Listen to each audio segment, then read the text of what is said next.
recebendo no programa Algo Mais a psicóloga e pastora Marilda Soares. Seja bem-vinda ao nosso programa. Muito obrigada, Sabrina. É um prazer e uma grande alegria estar aqui. Então, fala pra gente o que é dependência emocional. Dependência emocional é um termo muito amplo porque abrange todo tipo de relacionamento conjugal, amizades, líderes com liderandos. Dependência emocional é quando eu construo uma bolha em volta de uma amizade, de um relacionamento e eu incho esse relacionamento, eu proíbo afetivamente que pessoas adentrem e eu me torno dependente dessa pessoa. Outras pessoas não cabem aqui. É um vínculo quase de idolatria, que é prejudicial, muito danoso. Como que é a origem dela? Quando nós falamos de pessoas que, quando vê, né, já está nessa dependência emocional.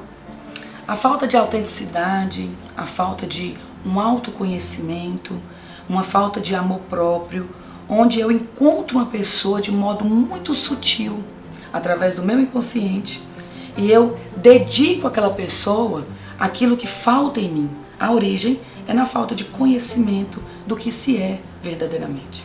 E quais são as características? Estou vivendo a dependência emocional. Hoje, por exemplo, os casais, nós temos muito problema, a gente vê muito problema em casais que têm essa dependência, né, do um do outro. Como que é isso? Olha, todo relacionamento, para ser saudável, ele precisa abrir, deixar livre. Então, uma amizade saudável, ela depende de liberdade e generosidade. Um casamento saudável, da mesma modo. Uma pessoa que é casada e tem um relacionamento saudável, ela tem abertura para amigos, para parentes, mas ela sabe voltar para o lugar de individual e conjugal de forma livre e generosa. As amizades, a mesma coisa. É engraçado. Eu já vi diversas situações, por exemplo, de duas amigas, onde ela acaba de conhecer uma outra pessoa e aí a amiga acaba se incomodando. Isso aí já é um sinal, não é? Esse é um grande sinal. Por exemplo, tem pessoas que ingenuamente conhecem uma amiga em um congresso, em uma viagem missionária, e ela tem um clique e diz: essa pessoa é a minha melhor amiga. É impossível você dizer isso, porque uma amizade, ela se solidifica através do tempo, através da convivência. Então, às vezes algumas amigas, né, elas têm a ruptura por conta de uma viagem, por conta de uma missão, e elas se deprimem porque aquela pessoa está indo. Ora, se eu amo aquela pessoa, eu quero o bem dela, eu quero que ela cresça, que ela evolua, e é aí o ponto principal entre uma amizade saudável, um relacionamento saudável, quando eu permito que o outro vá com liberdade, com generosidade. Esse é o verdadeiro amor. Essa dependência pode também ser gerada através de carência afetiva relacionado a relacionamentos passados? Com certeza. O cérebro está todo o tempo, né, registrando traumas, desafetos. Inclusive, a gente pode citar o autor Gary Chapman, nas suas 5 linguagens do amor, onde ele fala do tanque, né? O tanque do amor, que é o tanque onde o papai e a mamãe depositam as questões de segurança, de aprovação, de afirmação e de aceitação. São os 3 As que o ser humano precisa se preocupar. Se ele é aceito, aprovado, se ele é amado. E quando essa pessoa vem da vida de relacionamentos passados, inclusive pai e mãe, relacionamentos abusivos, ele vem com trauma. Então, a carência afetiva se instala. E quando a carência afetiva se instala, nós estamos a ponto de desenvolver uma dependência emocional. E essa dependência emocional, ela pode desconstruir uma identidade? Totalmente. O que é o ser humano? O ser humano, ele nasce com um mecanismo de dependência normal, natural. E a gente nasce com esse mecanismo de dependência para adorar. Então, o ser humano, ele nasceu para adorar. A pergunta é, quem estamos adorando? Porque a independência se torna um pecado no sentido de que eu independo de Deus. Mas quando eu coloco tudo no lugar dentro da minha mente, dentro da minha alma, dentro do meu coração, eu dependo de modo saudável, equilibrado, totalmente de Deus. Ele sim é uma fonte inesgotável de amor. Mas quando eu coloco uma dependência no outro, eu meio que transfiro o que é de Deus para esse outro. Então é impossível manter uma relação saudável quando eu coloco minha dependência no outro. É meio que eu estou adorando aquele outro. É uma idolatria disfarçada, muito sutil, onde eu transmito o poder de adoração, de devoção, de busca, de preenchimento em um ser humano normal. Eu preciso ter esse momento, esse movimento com Deus. Eu adoro Deus e Ele me supre de todas as coisas. E aí entra a identidade. E não adianta você amar o próximo e não amar a si mesmo, né? Esse é o ponto-chave. A fonte de amor, eu sempre digo, Deus, eu e o outro. Eu repito, Deus, eu e o outro. Por quê? Porque eu só dou aquilo que eu tenho. Então, numa relação de dependência e codependência, as coisas se fecham aqui, se encerram aqui. Então eu coloco vendo os meus olhos somente para aquela pessoa. E aí é totalmente contrário à vontade de Deus, que é de expor, de expandir, de avançar, de ir, de fazer missão, de entrar em conexão com tudo e com todos, sem religiosidade, sem acepção de pessoas. Quando nós nos tornamos um, nós estamos abrindo os nossos olhos e a nossa boca e declarando que Jesus veio para uma humanidade, para um corpo onde todos fazem parte e Ele é o cabeça. Porque parece que essas pessoas, elas acabam vivendo em um mundo delas, constroem um mundo somente para elas. Sim. Até é difícil muitas vezes ajudar. Por exemplo, eu sou pastora, mas também sou psicóloga, então eu vou entender do campo espiritual e do emocional. Existem muitos líderes que, por conta de uma dependência de afeto, no seu poder de hierarquia, eles fazem com que os seus liderandos, eles se tornem dependentes dele, né? Como se ele tivesse o suprassumo da verdade. E uma relação saudável sim, tem uma honra, uma hierarquia para pai, mãe, líder, mas há dentro disso uma relação de troca. Eu não somente dou, eu recebo também. Eu não somente entrego, eu pego de volta aquilo que me faz ter um ambiente saudável de amor em dar e receber, não somente doar. Quando a pessoa se encontra numa posição de eu só tenho troca de A e B, já é uma relação desconstrutiva, já é uma relação danosa, já é uma relação de dependente e codependente. Eu te dou isso, mas você só pode me dar para mim, exclusividade. E exclusividade não cabe dentro de uma relação saudável. Exclusividade cabe dentro de uma relação dependente e codependente. Então, se tem alguém em casa agora, nos ouvindo, o que ela precisa entender? Ela não depende daquela pessoa. Ela precisa desconstruir isso e vai doer. Vai doer porque ela já entrou no mecanismo. Ela precisa voltar para Deus com muita humildade. Quebrar esses vínculos com muita coragem. Quebrar esses vínculos que estão aprisionando a alma, os sentimentos, as relações, porque as pessoas que estão ao redor, elas percebem, elas julgam que é uma outra relação, elas percebem que tem alguma coisa que está errada ali, então a pessoa precisa compreender, deixar a ficha cair mesmo, compreender, será que esse relacionamento de amizade é saudável? Cabe outras pessoas aqui? E precisa ter humildade para reconhecer, compreender e mudar. Será que esse casamento é saudável? Eu permito que outras pessoas nos conheçam? Eu tenho um momento social? Ou é só nós, só nós, só nós? Eu permito desconstruir quando eu compreendo, quando eu identifico o problema e quando eu tenho humildade suficiente para buscar ajuda. E falando da dependência emocional e também com filhos, existe papéis trocados, né? Sim.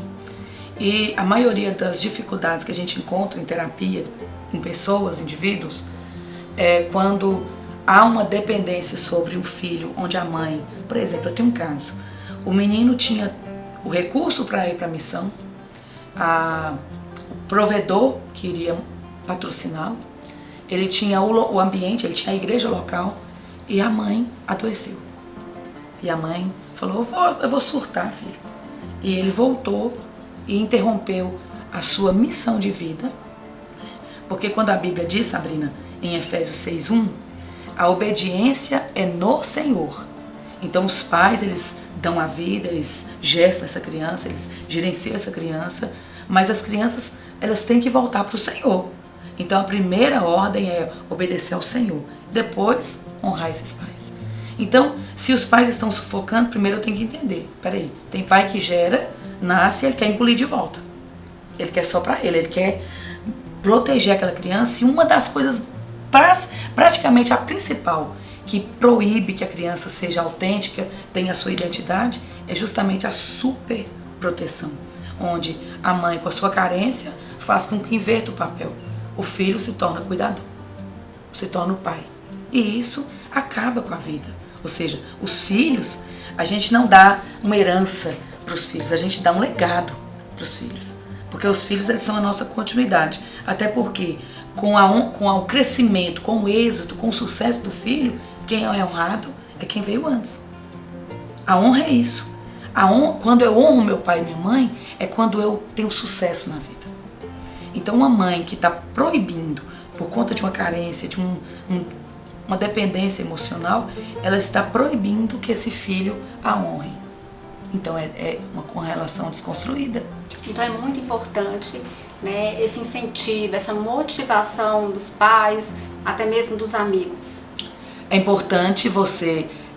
Sabe o livro de Saint-Exupéry, Pequeno Príncipe? Ele diz, me diga com quem tu andas e eu te direi quem és. Na minha caminhada eu vejo o quão sério é essa frase. Porque a Bíblia também diz, as más conversações, os maus desígnios corrompem os bons costumes. Então, de verdade, eu preciso estar atenta, eu preciso estar vigilante, eu preciso estar sintonizada com Deus para que o meu campo relacional, o lugar onde eu habito, o sistema onde eu entro, onde eu me relaciono, a igreja onde eu congrego, está em coerência com aquilo que eu sinto. Porque até mesmo nós, enquanto indivíduos, precisamos de uma saúde emocional, que é uma coerência, uma congruência entre o que eu penso e o que eu sinto. Muitas vezes nós nos frustramos com a gente mesmo porque fica incoerente. Eu penso uma coisa, sinto outra. Sinto uma coisa, penso outra. Então eu preciso alinhar com a vontade de Deus, aí tudo vai dar certo. Eu alinho e subjugo a minha vontade à vontade de Deus. Quando eu faço isso, eu estou em constante movimento de buscar relacionamentos saudáveis, papos que vão acrescentar, conversações que vão me elevar. Eu me aproximo de quem faz eu crescer ainda mais. Porque se eu estou desalinhada comigo mesma, desalinhada com o céu, eu vou procurar só relacionamentos destrutivos, que eu vou permitir que o meu inconsciente doentio atraia, inevitavelmente, aquela falta que eu tenho. Então eu só atraio aquilo que eu estou cheio. Se eu estou cheio de rancores, depressão, desafetos, eu vou farejar. A gente tem até uma frase, né? Gambá cheira gambá. O gambá cheira o gambá, ou seja, uma pessoa que quer o controle vai atrair um que está querendo ser dominado, querendo ser explorado. Uma pessoa totalmente dependente, que busca no pai o que ele não teve, ele está cheio de dependência. Ele vai atrair um marido que não vai ser um marido, vai ser um papai. Um filho que não teve o amor, a nutrição da mãe, ele vai procurar uma mãezinha. E aí a gente vai observando onde que as relações estão saudáveis e onde que elas estão adoecidas. E o que é o amor saudável? Um amor de troca. Um amor que permite ser livre. Um amor que permite o outro ser o que verdadeiramente ele é. O que ele veio para ser. Um amor que libera. Um amor que chora junto e que sorri e celebra junto. Esse, para mim, é o ponto principal do amor verdadeiro. Um amor onde o outro diz: eu estou aplaudindo você agora, eu estou sorrindo e vibrando com você. E no momento de dor, eu estou chorando aqui com você também. Porque a gente encontra, Sabrina, muita gente para chorar as nossas dores. Até porque eles estão numa posição de hierarquia. Eu estou com dozinha de você, eu choro com você. Mas ele não tem o mesmo nível de amizade, de amor, quando essa pessoa recebe uma graça, sobe, tem sucesso. Aí ele olha para ele e fala: nossa, quem te viu e quem te vê, hein? Então isso aqui não isso aqui não é o amor. Olha como você está agora, né?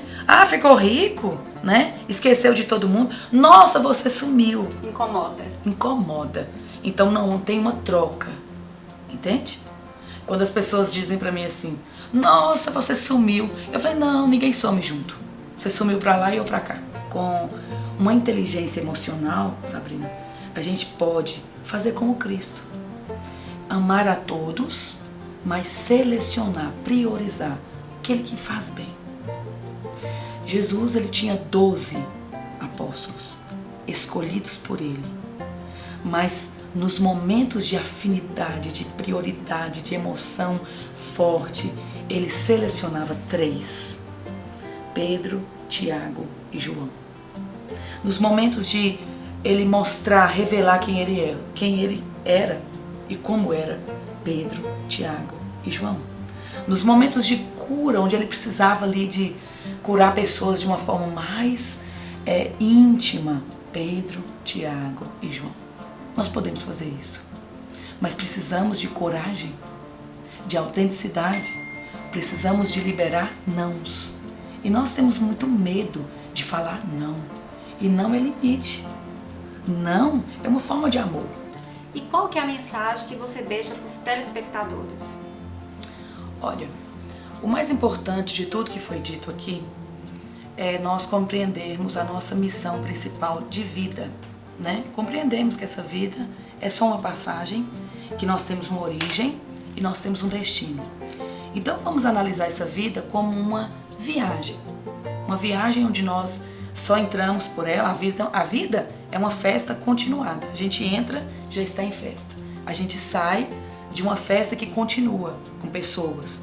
Então, eu preciso ter um movimento de saúde psíquica, emocional e espiritual para viver essa festa, para viver essa dinâmica. Então, meu conselho, minha dica, a mensagem que eu deixo para vocês é: busquem a Deus. Se encham da fonte máxima de amor, que é Deus. Se encham desse amor a ponto de transbordar no outro uma fonte de amor saudável que permita trocas saudáveis. Perceba no ambiente de amizade, de um relacionamento conjugal, de namoro, um relacionamento de iguais. Perceba se há uma troca saudável. Analise se essa pessoa chora com você, se essa pessoa sorri com você. E busque em Cristo a autenticidade para viver a permissão de dizer sim e não, de priorizar, amar a todos como eu me amo, mas gostar de quem tem uma troca afetiva comigo. Isso faz toda a diferença. O outro nos julga segundo as suas experiências. O outro nos analisa segundo as próprias experiências. Então pessoas vão gostar de mim ou não vão gostar de mim, dependendo das experiências delas. E eu não posso ser rotulada pela visão do outro, pelo que o outro me diz. Eu preciso saber e dizer quem eu sou. Marilda, muito obrigada por nos receber com tanto carinho e atenção. Aprendemos muito e espero que vocês em casa tenham aprendido, como não aprenderam, né? Com tanta coisa bacana para você ser uma pessoa melhor.